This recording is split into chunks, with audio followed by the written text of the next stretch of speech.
Concepts and AIIMS of education. Education को different लोगों ने डिफरेंट तरह से परसीव किया है, अंडरस्टैंड किया है। एजुकेशन अगर हम इस वर्ड को देखें तो ये लैटिन वर्ड है एजुकेट, जिसका मतलब ये है कि ब्रिंग अप। किसी अगर दूसरी जो मीनिंग्स में अगर हम इसको अलग अलग से देखें तो लैटिन वर्ड जो एजिसीरी है, इसका मतलब ये है कि ब्रिंग फोर्थ। ई मीन्स के आप किस तरह से कोई चीज, किसी चीज से बाहर कोई चीज निकालते हैं। आउट ऑफ और डूको मीन्स टू लीड, किसी भी चीज को लीड करने के लिए, किसी चीज का क्रस्ट निकालने के लिए, उसका मकसद समझने के लिए, जो चीज आप अंडरस्टैंड करते हैं कि कोई भी चीज है, उसके पीछे उसका रीजन क्या है, उसके पीछे उसकी मीनिंग क्या है, तो उस चीज को जो हम एक्सट्रैक्ट करते हैं मीनिंग, उसको एजुकेट कहा जाता है, एजुकेशन कहा जाता है। प्लेटो इस चीज को इस तरह से कहते हैं कि एजुकेशन वो नॉलेज है जो कि किसी भी एक इंडिविजुअल को सोसाइटी में और इंडिविजुअल के इंटरेस्ट के मुताबिक जब हासिल करता है, उसको एजुकेशन कहा जाता है। और उसी के बाद वो वर्च्यू में पहुंचता है। और इसी चीज को एरिस्टोटल ये बिलीव करते हैं कि एजुकेशन का पर्पज ये है कि आप ना सिर्फ नॉलेज हासिल करें, बल्कि नॉलेज के साथ साथ आप हैप्पीनेस हासिल करें। आप जिस नॉलेज को अक्वायर करने के बाद अगर आप में खुशी नहीं है, सुकून नहीं है, तो वो एजुकेशन, वो नॉलेज किसी काम की नहीं है। एजुकेशन वो प्रोसेस है जिसमें हम लर्निंग को फैसिलिटेट करते हैं, नॉलेज को अक्वायर करते हैं, स्किल्स, वैल्यूज और बिलीव्स और हैबिट्स को अंडरस्टैंड करते हैं, अक्वायर करते हैं, हासिल करते हैं कि कौन कौन सी हमें नॉलेज चाहिए, किस तरह की हमें नॉलेज चाहिए, हमारे स्किल्स कौन से होने चाहिए, वैल्यूज कौन से होने चाहिए, बिलीव्स और हैबिट्स क्या होनी चाहिए। वो ये सारी चीजों को जब हम हासिल करते हैं, उस सारे प्रोसेस को, कि किसी ने किसी हैबिट को लिया है, किसी इंसान ने कोई नया बिलीफ अंडरस्टैंड किया है, कोई नया स्किल सीखा है, किसी नई चीज के बारे में उन्होंने नॉलेज हासिल की, वैल्यूज उन्होंने इनकलकेट की अपनी पर्सनालिटी में, तो उसको एजुकेशन कहा जाता है। ये वो अटेम्प्ट है जो इंसान को डेवलप होने में मददगार साबित होता है। एजुकेशन को बिहेवियर को मॉडिफाई करने का एक तरीका भी, कि आपके जो बिहेवियर्स हैं, फॉर एग्जाम्पल आप जो जिस तरह से बिहेव करते आए हैं, आप हार्शली बिहेव करते थे, आप बहुत ज्यादा स्ट्रेट फॉरवर्ड हर एक को जो है वो रिस्पॉन्स करते थे, लेकिन एजुकेशन ने आपको समझाया कि किस तरह से आपने प्रॉपर तरीके से लोगों के साथ कम्युनिकेट करना है, अपनी बात प्रॉपर तरीके से बतानी है, हर एक से बदतमीजी से बात नहीं करते, हर एक को उस तरह से रिस्पॉन्स नहीं करते जो जिस तरह से आप चाहते हैं, बल्कि आप अपने बिहेवियर को अंडरस्टैंड करें कि आप अगर टीचर्स के सामने है तो आपने कैसे बिहेव करना है, बच्चों के साथ मुखातिब होना है तो कैसे मुखातिब होना है, अगर आप बड़ों के साथ किस तरह से बात करेंगे। तो ये सारी चीजें जो आपके बिहेवियर को चेंज करता है, उसका जो तरीका है उसको हम किस तरह से कर सकते हैं। इन सारी स्कूल ही वो बेहतरीन दरसगाह है जहाँ पे बच्चे ये सीखते हैं कि अपने बिहेवियर के, अपने इमोशंस को वो कैसे कंट्रोल कर सकते हैं, अंडरस्टैंड कर सकते हैं। इसको हम एक्ट ऑफ ट्रेनिंग भी कहते हैं कि किसी इंसान की अगर ट्रेनिंग करनी है, उसको अच्छे से अच्छी चीजें, अच्छा नॉलेज उसको प्रोवाइड करना है। नॉलेज के साथ साथ अगर आप इसको स्किल्स और वैल्यूज अंडरस्टैंड करवाते हैं तो उसको भी एजुकेशन कहा जाता है। और ये वो डायरेक्शन प्रोवाइड करता है जिसके थ्रू आपकी ग्रोथ होती है, और ग्रोथ और डेवलपमेंट होती है। इंसान किसी भी लेवल तक पहुंचने के लिए उसको डिफरेंट तरह से education, different knowledge, different Uloom सीखने पड़ते हैं। अगर जो इल्म है, साइकोलॉजी अंडरस्टैंड करनी होती है लोगों की, आपको ज्योग्राफी अंडरस्टैंड करनी होती है, अगर आप फिजिकली कहाँ जा रहे हैं तो आपको ये रास्ते पता होने चाहिए, वहाँ के लोग कैसे हैं, आपको किस तरह से डेवलप होना है, किस तरह से ग्रोथ करनी है, ये सारी चीजें हमें एजुकेशन से ही पता चलती हैं। और एजुकेशन ही वो वाहिद जरिया है जिसके थ्रू हम अपने आप को रीऑर्गेनाइज भी कर रहे होते हैं और एक्टिविटीज, एक्सपीरियंसेस को अंडरस्टैंड करते हैं, इंटीग्रेट करते हैं कि किस तरह से कोई एक्टिविटी करनी थी और जो पिछला एक्सपीरियंस था उसमें हमने क्या चीजें सीखी है। तो एजुकेशन से ना सिर्फ आप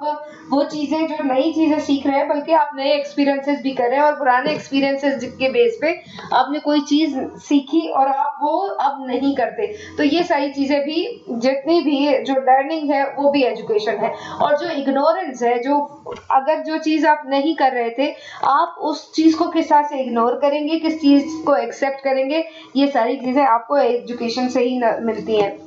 और एजुकेशन आपको इन्फ्लुएंस करता है कि आप वाइडर और नैरो मीनिंग किस तरह से ले सकते हैं। किसी भी फिनोमेना को अंडरस्टैंड करने के लिए आप उसकी वाइडर मीनिंग की तरफ जाएंगे या नैरो मीनिंग की तरफ जाएंगे, तो ये एजुकेशन हमें अंडरस्टैंड करवाता है। अगर हम एम ऑफ एजुकेशन को ग्लोबल पर्सपेक्टिव से देखें तो ग्लोबली हमारे लिए ग्लोबल डायमेंशंस होलिस्टिक वे में खुल जाती है कि आप कोई चीज अंडरस्टैंड करना चाह रहे हैं, किसी लोगों की मदद करना चाह रहे हैं, कुछ किसी को समझना चाह रहे हैं, कोई कॉम्प्लेक्स रियलिटीज हैं, ओके, डे टू डे जो जितनी भी वैल्यूज हैं, स्किल्स, नॉलेज और वैल्यूज हैं, एटीट्यूड है, उनको जब अंडरस्टैंड करना चाहते हैं तो जो चैलेंजेस आपको फेस करने पड़ रहे हैं आप उससे रिलेटेड एजुकेशन हासिल करेंगे। आप ये देखेंगे कि एजुकेशन के थ्रू आपको बताया जाता है कि ये ना सिर्फ आपके पास प्रॉब्लम्स है, ये सिर्फ हमारी वैल्यूज में नहीं है, ये नॉलेज हमारे लिए नहीं है, ये स्किल हमारे लिए नहीं है, बल्कि वर्ल्ड ओवर इस चीज को प्रैक्टिस किया जाता है। ग्लोबली लोग इसको एक्सेप्ट करते हैं और ग्लोबली जितनी भी चैलेंजेस हैं लोग किस तरह से फेस करते हैं और हम इसको किस तरह से लेके चल सकते हैं। प्लेटो इस चीज को, एजुकेशन को इस तरह से कहते हैं कि प्लेटो के मुताबिक एजुकेशन आपको जस्टिस की तरफ लेके जाती है। जस्टिस कि आप किस तरह से किसी के साथ इंसाफ कर सकेंगे, इंडिविजुअल जस्टिस और सोशल जस्टिस। प्लेटो के मुताबिक इंडिविजुअल जस्टिस आप हासिल कर लेते हैं जब आप किसी की अब अपना इंसाफ ले लेते हैं, आप इंडिविजुअली किसी भी एक इंसान को अपना इंसाफ मिल जाता है, तो वो इंसाफ हासिल करने के बाद उसमें ये एबिलिटीज होती हैं कि वो दूसरों को भी दूसरों के भी राइट्स के बारे में बात कर सकते हैं, दूसरों के सोशल जस्टिस के बारे में बात कर सकते हैं, उनके लिए एक जरिया बन सकते हैं कि दूसरों को हम किस तरह से जस्टिस के बारे में बताएं, सच्चाई के बारे में बताएं, रियलिटीज के बारे में बताएं कि जो उनके हुकूक है वो कहाँ कैसे उन तक पहुंच सकते हैं। ग्लोबल पर्सपेक्टिव ऑफ एजुकेशन में अगर हम देखें तो ये बहुत जरूरी है कि आप किस लेवल के, हर एक लेवल के मुताबिक हर एक करिकुलम मौजूद है, हर एक सब्जेक्ट एरिया से रिलेटेड, बच्चों की साइकोलॉजी से रिलेटेड, बड़ों की जो पेडागॉजी से रिलेटेड, एंड्रोगॉजी से रिलेटेड चीजें अवेलेबल है, एजुकेशन अवेलेबल है, कंटेंट अवेलेबल है। हम ग्लोबली उनको अंडरस्टैंड करते हैं और उसको अंडरस्टैंड करने के बाद अपनी जो सिस्टम है, अपना Pakistani system, Indian system, Sri Lankan system, Bangladeshi या कोई भी सिस्टम है, अमेरिकन सिस्टम है, उसमें वो किस तरह से कंपैरेटिव एजुकेशन हासिल करते हैं, कंपैरेटिव लर्निंग करते हैं, कंपैरेटिवली चीजों को अंडरस्टैंड करते हैं कि अगर जो हमारे पास प्रॉब्लम्स है वो दूसरों के पास किस तरह से हो सकते हैं। तो ये सारी चीजें हम ग्लोबल पर्सपेक्टिव में सीखते हैं, समझते हैं। आइडियलिस्टिक वे में अगर हम एम ऑफ एजुकेशन को देखें तो ये वो डिस्कवरी है जिसमें इंडिविजुअल की एबिलिटीज को पूरे तरीके से इस तरह से निखारा जाता है, डेवलप किया जाता है कि आप में जो स्किल्स है, जो आपके पास क्वालिटीज है, जो आपके पास एबिलिटीज है, आप उनको प्रॉपर तरीके से मास्टरी हासिल कर लें, आप उनमें एक्सीलेंस हासिल कर लें ताकि आप अपनी सोसाइटी को बेहतर सर्व कर सकें, आप सोसाइटी के लिए अच्छे जज बन सकें, अच्छे लॉयर बन सकें, अच्छे डॉक्टर बन सकें, अच्छे टीचर बन सकें और अच्छे जो भी प्रोफेशन में जब आप एजुकेशनिस्ट होना चाह रहे हैं, बिजनेस करना चाह रहे हैं, एंटरप्रेन्योरशिप करना चाह रहे हैं, किसी भी चीज में जाना चाह रहे हैं, तो उसके आइडियलिस्टिक व्यू ये है कि आपको एजुकेशन वो तरीके, वो एबिलिटीज, आप में जितनी भी पोटेंशियलिटीज हैं उनको, हिडन पोटेंशियलिटीज को निखारती है ताकि आप उनके जरिए सोसाइटी को प्रॉपर तरीके से सर्व कर सके। करिकुलम जो आइडियलिस्टिक का एम्फोसाइज करता है वो हिस्ट्री पे, फिलॉसफी पे, लिटरेचर पे, रिलीजन पे बेस करता है कि आप बच्चों को वो एजुकेशन दें कि बच्चे लिटरेचर से भी देखें कि क्या चीजें वो अंडरस्टैंड करते हैं, क्या उनकी जो नॉलेज है वो किस तरह से हो सकती है, हिस्ट्री में क्या चीजें उनको इंटरेस्ट देती हैं, फिलॉसफी अगर वो अंडरस्टैंड करना चाहते हैं, रिलीजन को अंडरस्टैंड करना चाहते हैं, तो बच्चों को आप ओपन रखें, आप उनके लिए हर एक तरीके के पाथ प्रोवाइड करें ताकि वो उनसे हेल्प लेते हुए अपनी ज़िंदगी डिज़ाइन करें और फिर अपनी सोसाइटी के लिए सर्व करें। टीचिंग मेथड जो आइडियलिस्टिक के लिए है वो लेक्चर मेथड, डिस्कशन मेथड है और सोक्रेटिक डायलॉग मेथड है। सोक्रेटिक डायलॉग मेथड ये है कि सोक्रात का जो सोक्रेटिस का जो स्टाइल होता था वो ये होता था कि वो लोगों से क्वेश्चन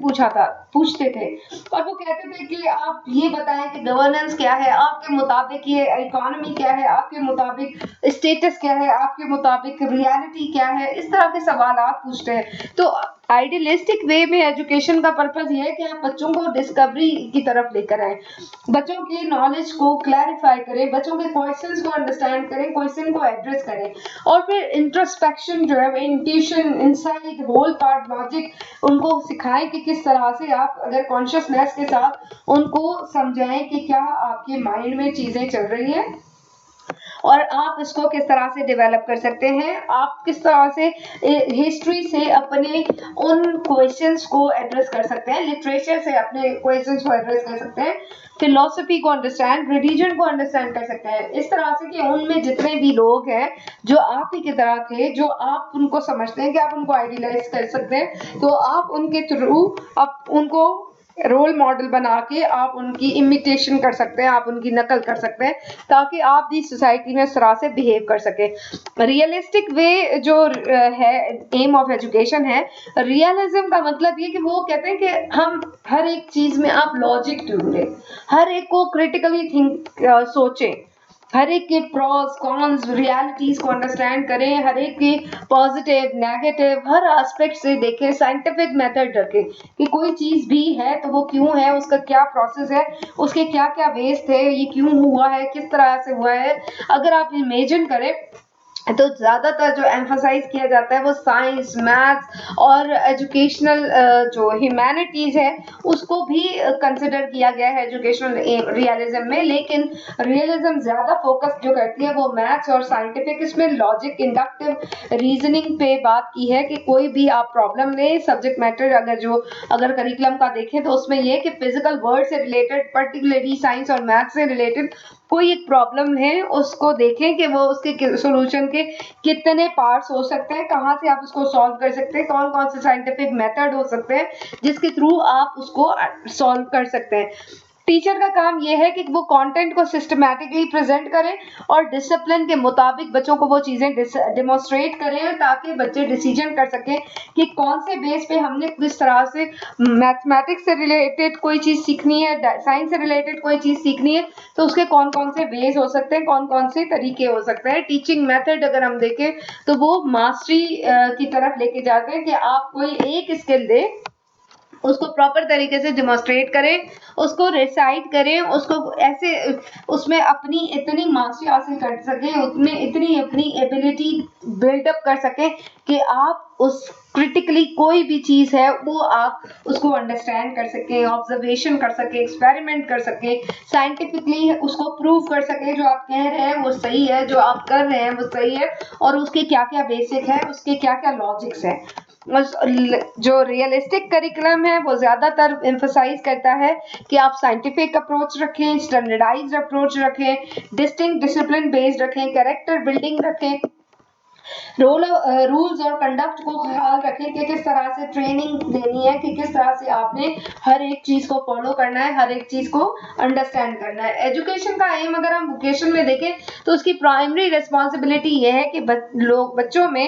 इंडस्ट्रियलाइजेशन को इम्प्रूव करें। ये कहा जाता है कि अगर कैपिटलिज्म ना होता तो हर एक आज सेल्फ मेड होता और हर एक एंटरप्रेन्योर होता तो उससे हमारी इकोनॉमी और ज्यादा ब्रॉड तरक्की कर सकती थी। तो इस तरह से कि अब हम अपनी एजुकेशन की तरफ, जो फॉर्मल एजुकेशन की तरफ जा चुके हैं, तो हम सिर्फ और सिर्फ स्लेव्स पैदा कर रहे हैं। अगर हम वोकेशन की तरफ जाते तो वोकेशनली लोग स्किल्स सीखते और स्किल्स की मदद से तो और ज्यादा प्रोडक्शन होती, और ज्यादा एडजस्टमेंट होती, वर्ल्ड ओवर वो compete कर सकते। तो एजुकेशन जो वोकेशन में है उसका एम यह है कि बच्चे को आप इस तरह से बनाएं कि वो काम कर सके जो कि ना सिर्फ उसके लिए हेल्पफुल हो बल्कि वो अपनी सोसाइटी के लिए प्रॉपर तरीके से उसकी इकोनॉमी को बढ़ा सकें, उसकी इकोनॉमी में डेवलपमेंट लेकर आए, उसकी इकोनॉमी को इंक्रीज कर सकें। यूनेस्को 1974 में रिकमेंड करते हैं कि वोकेशनल एजुकेशन वो एजुकेशन है जिसके थ्रू आप एजुकेशनल प्रोसेस में बच्चों को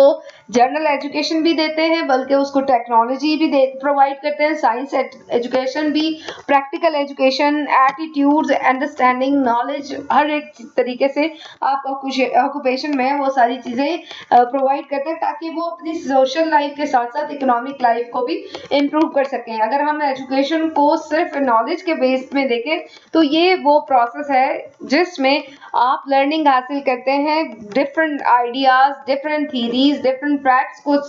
समझते हैं, और नॉलेज एक तरह से आपकी एप्लीकेशन की तरफ भी लेके जाती है कि जो थीरीज हैं, जो आइडियाज हैं, वो उस नॉलेज के थ्रू आप उनको अप्लाई करते हैं। नॉलेज सिर्फ रिलेटेड है, नॉलेज को अगर देखें तो वो फैक्ट्स के बेस पे होती है, और एजुकेशन लर्निंग की तरफ लेके जाती है, क्रिटिकल थिंकिंग की तरफ लेके जाती है। आपको अपने आपको अपने आप को समझने के लिए भी मददगार साबित होती है एजुकेशन। और एजुकेशन वो फॉर्मल प्रोसेस है जिसमें आप नॉलेज गेन करते हैं, और नॉलेज इनफॉर्मली वो चीज़ है जो कि हम एक्सपीरियंसेस के बेस पे नॉलेज एक्वायर करते हैं, और एजुकेशन इंस्टीट्यूशन की नीड के मुताबिक दी जाती है, और नॉलेज की कोई बाउंड्रीज नहीं है।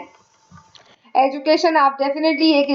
इंस्टीट्यूशन को ज्वाइन करेंगे, with in that boundary, with in that particular content आप अंडरस्टैंड करते हैं। लेकिन अगर इररेस्पेक्टिव ऑफ एजुकेशन आप अगर नॉलेज हासिल करना चाहते हैं तो आप राह चलते एक इंसान से भी नॉलेज हासिल कर सकते हैं, आप कहीं से भी इल्म हासिल कर सकते हैं। उसके लिए कहीं आपको जाने की ज़रूरत नहीं है, उसको कहीं आपको कहीं एडमिशन लेने की ज़रूरत नहीं है। एजुकेशन को के रूल्स, उसके सेट्स, उसकी करिकुलम, उसका एक एक चीज़ मेंटेन्ड होता है, डिसिप्लिन वो सेट किया जाता है और डिजाइंड होता है। नॉलेज की कोई लिमिटेशंस नहीं है, आप कहीं बियॉन्ड दी लिमिटेशंस आप नॉलेज हासिल कर सकते हैं। ओपन सोर्सेज आपके पास अवेलेबल है, आप विदाउट पेइंग एनीथिंग आप मूक कोर्सेज कर सकते हैं, आप अपनी नॉलेज इंक्रीज कर सकते हैं। एजुकेशन आप बुक्स और जो जैसे जैसे बड़े होते जाते हैं बुक्स से चीज़ें सीखते हैं, लेकिन जो नॉलेज है वो फ्री है, उसके लिए कोई ज़रूरत नहीं है कि आपकी कोई एज लिमिट हो, उसके लिए कोई ज़रूरत नहीं है कि आप एक ही बुक से नॉलेज हासिल कर सकते हैं, बल्कि नॉलेज आपके लिए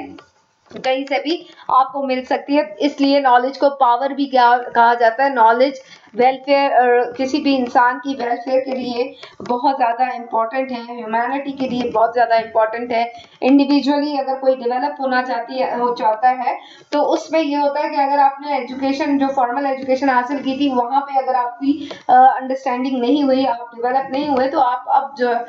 डिफरेंट फॉरम्स पे जाके लर्निंग हासिल कर सकते हैं, डेवलप कर सकते हैं अपने आप को, सोशल सेल्फ एफिशिएंसी इंक्रीज कर सकते हैं, इकोनॉमिक डेवलपमेंट कर सकते हैं। और एजुकेशन को अगर कल्चर में देखें तो एजुकेशन कल्चर में तीन तरह से काम करती है कि एक तो कल्चर की प्रिजर्वेशन के जो ऑलरेडी हमारा कल्चर है उसको प्रिजर्व किया जाए, और हमारी जो यंग जनरेशन है उसके तरफ ना सिर्फ कल्चर को प्रिजर्व किया जाए बल्कि उनको ट्रांसफर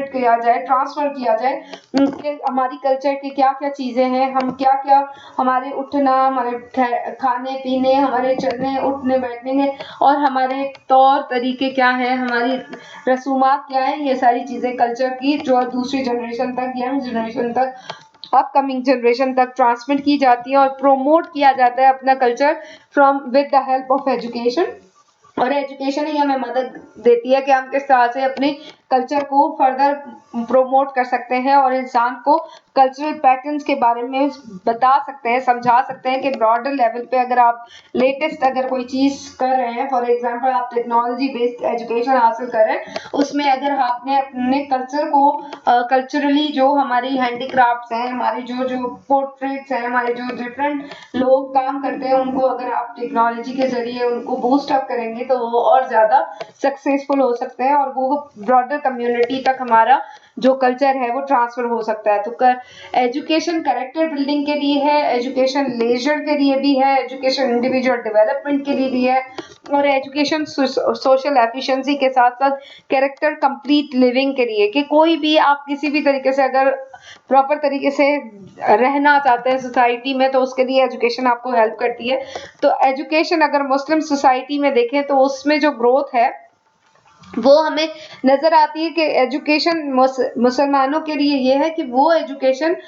जो आपकी पर्सनालिटी में फ्लेक्सिबिलिटी, क्रिएटिविटी, ओपननेस लेकर आए एक्सपीरियंस करने के लिए। आप बियॉन्ड ये ना हो आप रिजिड हो, आप बल्कि आपके लिए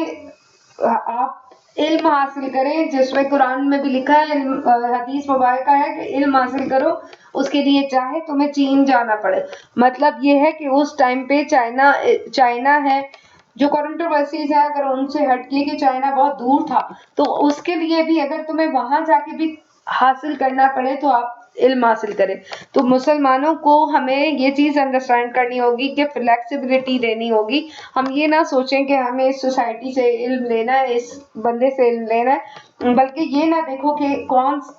कह रहा है, बल्कि ये देखें कि क्या कह रहा है। तो वो जो क्या वाली बात है ना, वो इल्म है और वो इल्म आपको लेना है। ग्रोथ ऑफ सोसाइटी अगर देखें तो मुसलमानों का ये बिलीफ है कि एजुकेशन के थ्रू आप जब अपने आप को डेवलप करते हैं, आप अपनी फ्लेक्सिबिलिटी के साथ काम करते हैं, क्रिएटिविटी लेकर आते हैं, ओपननेस लेकर आते हैं, एक्सपीरियंसेस करते हैं, तो वो आपकी सोसाइटी में रिफ्लेक्ट नजर आता है और वो आपके लिए एक चैलेंजेस और अपॉर्चुनिटीज प्रोवाइड करते हैं। और सोसाइटी ही वो चीज एलिमेंट है जिसके थ्रू आप फर्दर अपनी रूरल, अर्बन, कमर्शियल, इंडस्ट्रियल और पोस्ट इंडस्ट्रियल सोसाइटीज को बना सकते हैं। आप अपने एक्सपीरियंसेस के बेस पे, एजुकेशन के एक्सपीरियंसेस के बेस पे चीज़ों को करके आप दुनिया को दिखा सकते हैं, बता सकते हैं, प्रूव कर सकते हैं कि आप किसी से काम नहीं है। और आपकी सोसाइटी में अगर वो सारी चीज़ें जो इस्लामिक पॉइंट ऑफ व्यू में जो इस्लामिक रूल्स रेगुलेशंस बताए गए हैं, अगर आप उनको फॉलो करेंगे तो आपकी जो सोसाइटी है वो किसी से कम नहीं होगी।